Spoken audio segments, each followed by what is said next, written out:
nyine biterwa n'abagore abari bo, kuko hariho abagore nyine bashikamira abagabo babo. Yakuye ubwatsi tunywa inzoga kandi umukecuru aho. Aba ni bamwe mu baturage batuye akagari ka Shori gaherereye mu murenge wa Cyeza mu karere ka Muhanga, aho bavuga kuri bimwe mu bitera amakimbirane mu ngo zabo. Aba baturage basanga ikibazo cy'amakimbirane ahoraho mu ngo gihemberwa hanini nuko bamwe mu bashakanye batarumva neza uburinganire, aho bagaruka cyane cyane ku ruhande rw'igitsina gore, bavuga ko nyuma yo kwitwaza ko bahawe ijambo babangamira abagabo babo mu gufata ibyemezo bihamye by'urugo. Aba ni bamwe mu baganiriye na Radio Huguka. Nyine ntago wakagombye kuringana n'umugabo. Burya nyine umugabo n'ubu ugombye nyine kureba urugo, ariko n'umugore nyine nawe akabigiramo uruhare. Nk'abanyacyaro bakwiye nk'ingando kujya bakorerwa nk'ingando bakabahugura. Icyo dusaba abayobozi nyine niba bajya bategura wenda bakavuga ati ingando y'abagore n'abagabo kubera ko ari bo babana.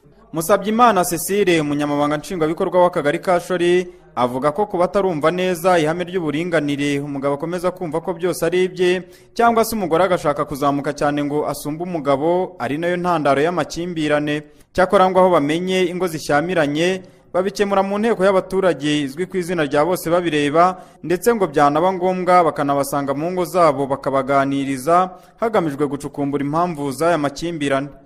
Birumvikana iyo umuturage afite ikibazo akakigugezaho, wihutira kureba impamvu zabiteye, byaba ngombwa ukajya niwe ari ikibazo kigusaba kugiwe ujyayo kugira ngo urebe ese biraterwa n'iki, ese ninde uri mu ikosa, kugira ngo bagire n'inama, mbese ubereke n'inzira banyuramo kugira ngo icyo kibazo gikemuke. Uwamahoro Beata ushinzwe uburinganire n'iterambere ry'umuryango mu karere ka Muhanga avuga ko amasomo nk'aya ku bagabo n'abagore atangirwa mu itorero ndetse no mu zindi nama ubuyobozi bugirana n'abaturage.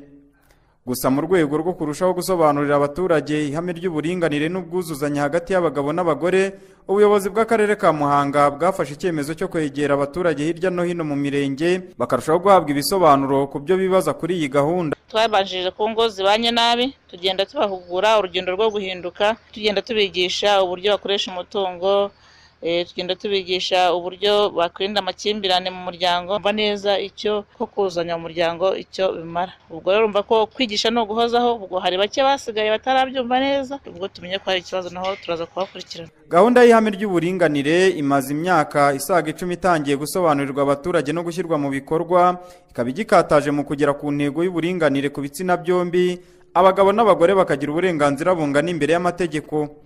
Nubwo hamwe na hamwe iyi gahunda icyumvikanamo ibibazo byo kuba itarasobanuka neza, benshi bishimira ko yahaye ijambo abari n'abategarugori, ubu bakaba badahezwa mu rubuga rwo gutanga ibitekerezo, dore ko u Rwanda ruza kwisonga mu ruhando rw'amahanga mu kuzamura uruhare rw'umugore mu iterambere ry'igihugu. Ernest Nyandwi, Radio Huguka mu karere ka Muhanga.